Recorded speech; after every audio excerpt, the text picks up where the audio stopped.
শুনছিলেন বিটিএসসি শিরোনাম, এবারে জানাচ্ছি বিস্তারিত। গতকালকে রাজধানীর গুলশান এলাকা থেকে আটক করা হয় প্রায় 1.5 শতাধিক তরুণ যুবককে।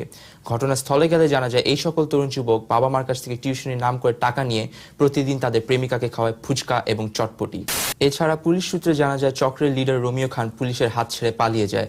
শেষবারের মতো তাকে বলতে শোনা যায়, মামা চটপটিতে টক কম দিও, আমার জান ঝাল খেতে পারে না। এদিকে অবরোধের কারণে চরম দুর্ভোগে পড়েছে দেশবাসী। তরুণ যুবক সকল বয়সের মানুষ রাস্তায় ভিড় জমিয়েছেন লাইন ধরে। সেখানে উপস্থিত আছেন আমাদের চিফ রিপোর্টার হাবিব। সরাসরি চলে যাচ্ছি তার কাছে।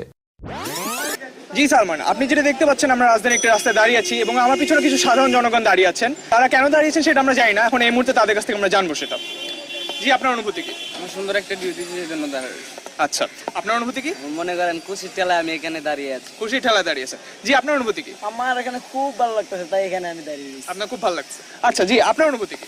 আকাশটা খুবই ভালো, আমি সেই জন্য খুশি এখানে আছি। আপনি আকাশ দেখতেছেন, আপনার আকাশ খুব ভালো লাগছে। জি সালমান, সো আমরা যেটা বুঝলাম যে আমাদের দেশে কষ্টের অভাব নেই, কিন্তু খুশির ঠেলার অভাব নেই। সবাই এখানে খুশির ঠেলা দাঁড়িয়েছে।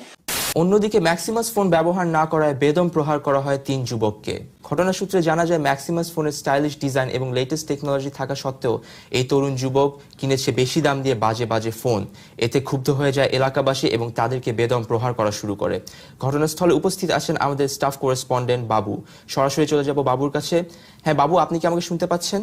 জি সালমান, আমি শুনতে পাচ্ছি। আপনি শুনতে পাচ্ছেন? জি, আমি শুনতে পাচ্ছি বাবু। সালমান, আপনি কি পরিষ্কার শুনতে পাচ্ছেন? হ্যাঁ ভাই, আমি শুনতে পাচ্ছি, আপনি বলেন। আলহামদুলিল্লাহ, ম্যাক্সিমাস মোবাইল থেকে ফোন দিয়েছি বলে হয়তো সুন্দর শুনতে পাচ্ছেন।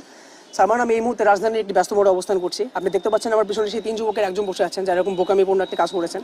জানি না তাদের মাথায় এমন কি সমস্যা হয়েছিল যার কারণে তারা এরকম বোকার মতো একটা কাজ করে বসে। বাংলাদেশের শ্রেষ্ঠ গায়ক, নায়ক, নৃত্যশিল্পী এবং সকল গুণের অধিকারী তরুণ লিটন শেখকে পাওয়া যায় সুদূর অস্ট্রেলিয়াতে। অস্ট্রেলিয়ান এমবাসি তার এই প্রতিভার জন্য তাকে বাংলাদেশে আসতে দিতে রাজি নন।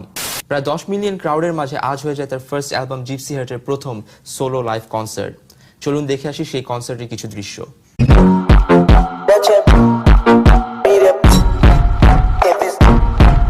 দেখছিলেন ম্যাক্সিমাস নিবেদিত দুপুরের আফটারনুন সংবাদ। বিদায় নিচ্ছি আমি সালমান মুক্তাদির। গুড আফটারনুন থেকে।